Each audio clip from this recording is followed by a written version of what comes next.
Random House Audio presents Rogues, edited by George R.R. Martin and Gardner Dozois. Performed by an ensemble cast: Gethin Anthony, Gil Bellows, Scott Brick, Gwendoline Christie, Rupert Degas, Roy Dotrice, Ron Donachie, Phil Gigante, Iain Glen, David Greenley, Conleth Hill, Janis Iain, Molly C. Quinn, W. Morgan Sheppard, Harriet Walter, and Julia Whalen.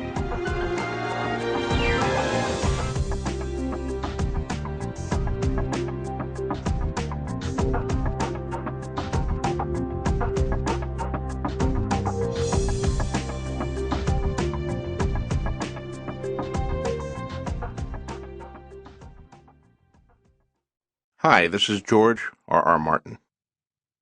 Introduction. Everybody loves a rogue, though sometimes we live to regret it. Scoundrels, conmen, and scalawags, ne'er-do-wells, thieves, cheats, and rascals, bad boys and bad girls, swindlers, seducers, deceivers, flim-flam men, impostors, frauds, fakes, liars, cads, tricksters. They go by many names, and they turn up in stories of all sorts, in every genre under the sun, in myth and legend, and everywhere in history as well. They are the children of Loki, the brothers of Coyote. Sometimes they are heroes, sometimes they are villains. More often they are something in between, gray characters, and gray has long been my favorite color. It is so much more interesting than black or white. I guess I've always been partial to rogues. When I was a boy in the 50s, it sometimes seemed that half of primetime television was sitcoms, and the other half was westerns. My father loved westerns, so growing up I saw them all, an unending parade of strong George sheriffs and frontier marshals, each more heroic than the last. Marshal Dillon was a rock. Wyatt Earp was brave, courageous, and bold. It said so right in the theme song. And the Lone Ranger, Hopalong Cassidy, Gene Autry, and Roy Rogers were heroic, noble, upstanding, the most perfect role models any lad could want. But none of them ever seemed quite real to me. My favorite Western heroes were two who broke the mold. Paladin, who dressed in black, like a villain, went on a trail, and like some sissified dandy when in San Francisco, kept company with a different pretty woman every week, and hired out his services for money. Heroes did not care about money. And the Maverick brothers, especially Brett, charming scoundrels who preferred the gambler's attire of black suit, string tie, and fancy waistcoat to the traditional marshal's garb of vest and badge and white hat, and were more likely to be found at a poker table than in a gunfight. And you know, when viewed today, Maverick and Have Gun Will Travel hold up much better than the more traditional westerns of their time. You can argue that they had better writing, better acting, and better directors than most of the other horse operas in the stable, and you would not be wrong, but I think the rogue factor has something to do with it as well.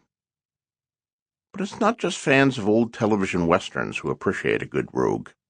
Truth is, this is a character archetype that cuts across all mediums and genres. Clint Eastwood became a star by playing characters like Rowdy Yates, Dirty Harry, and the Man with No Name, rogues all. If instead he had been cast as Goody Yates, by the book Billy, and the man with two forms of identification, no one would ever have heard of him. Now, it's true, when I was in college I knew a girl who preferred Ashley Wilkes, so noble and self-sacrificing, to that cad Rhett Butler, gambler, blockade runner. But I think she's the only one. Every other woman I've ever met would take Rhett over Ashley in a hot minute. And let's not even talk about Frank Kennedy and Charles Wilkes. Harrison Ford comes across rather roguishly in every part he plays. But of course it all started with Han Solo and Indiana Jones. Is there anyone who truly prefers Luke Skywalker to Han Solo? Sure, Han is only in it for the money. He makes that plain right from the start, which makes it all the more thrilling when he returns at the end of Star Wars to put that rocket up Darth Vader's butt.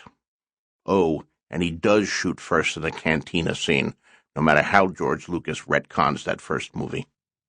And Indy? Indy is the very definition of rogue. Pulling out his gun to shoot that swordsman wasn't fair at all. But my, didn't we love him for it? But it's not just television and film where the rogues rule. Look at the books. Consider epic fantasy.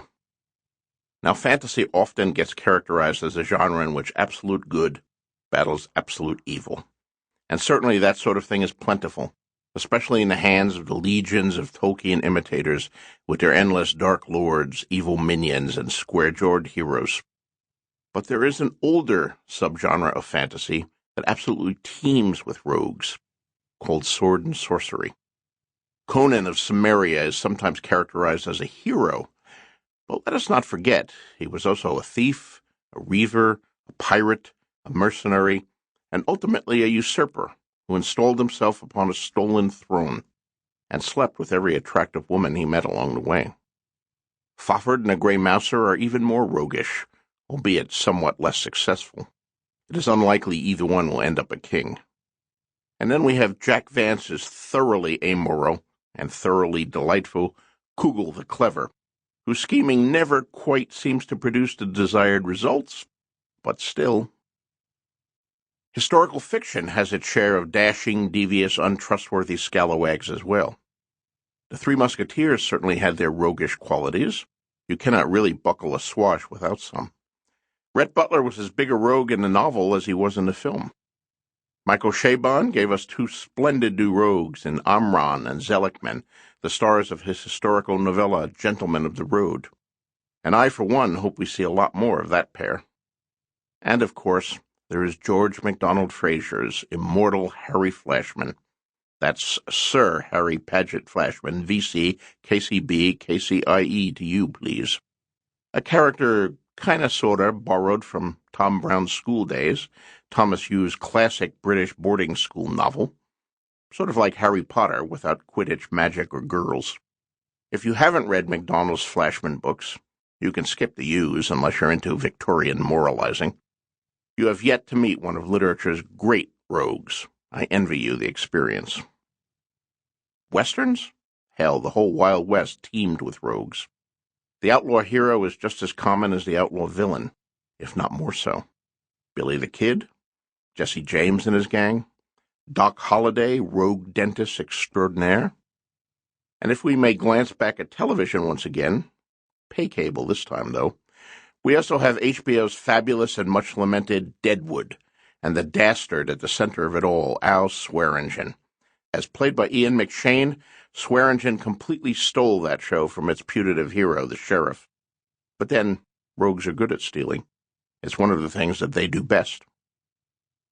What about the romance genre? Ooh, the rogue almost always gets the girl in a romance. These days, the rogue is the girl, oft as not, which can be even cooler. It's always nice to see conventions standing on their heads. Mystery fiction has entire subgenres about rogues. Private Eyes have always had that aspect to them. If they were straight up, by the book, just the facts, ma'am sort of guys, they would be cops. They're not. I could go on. Literary fiction, gothics, paranormal romance, chick lit, horror, cyberpunk, steampunk, urban fantasy, nurse novels, tragedy, comedy, erotica, thrillers, space opera, horse opera, sports stories, military fiction, ranch romances. Every genre and subgenre has its rogues. As often as not, they're the characters most cherished and best remembered. All those genres are not represented in this anthology, alas, but there's part of me that wishes that they were. Maybe it's the rogue in me, the part of me that loves to color outside the lines. But the truth is, I don't have much respect for genre barriers. These days I'm best known as a fantasy writer, but Rogues is not meant to be a fantasy anthology, though it does have some good fantasy in it. My co-editor, Gardner Dozois, edited a science fiction magazine for a couple of decades, but Rogues is... Sample complete. Ready to continue?